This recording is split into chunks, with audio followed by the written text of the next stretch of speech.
Before Kenwood, I felt like I was in hell in the back of my mum and dad's garage. I wouldn't go out on a sunny day. I love the countryside. I couldn't go outdoors. I just look at it and think I should be out there. I'm an artist. I should be out there painting it. And I could not get myself out of that garage and my bottles of cider.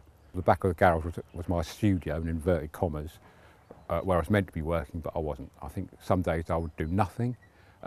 Some days I'd do literally a square inch. But all the time it was drinking. I'd start drinking in the morning, thinking I'll have a bottle or so to get me going. And it kind of revved me up for a bit, but nothing would happen. The day would just collapse into thoughts, questions. Well, how had I done this? How had I got here? The actual words I used in the group in Crawley, which kind of unlocked the door, if you like, they pulled me to one side. Endel, do you want to control your drinking or total abstinence? And it was like out of nowhere, out of my mouth, total abstinence. At that point, I'd submitted. I just knew there was no controlled drinking. You know, it just wasn't going to happen with me. And if I didn't stop drinking, I was going to die. End of.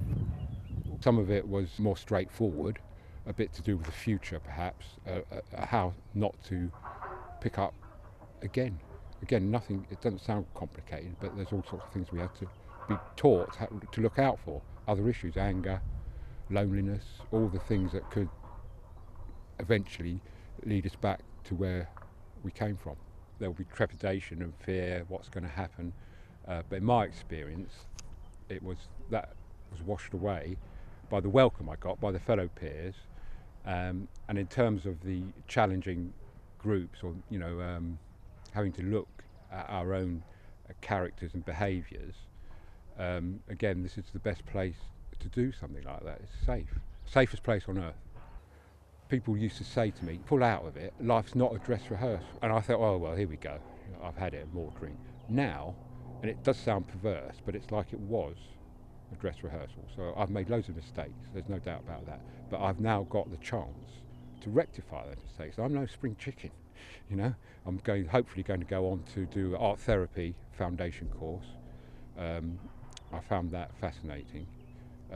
Yeah, life, there is life, and that's how I feel. I've got a life. It's not, I mean, you still have to work and be, it's not, floating along. You have to take actions.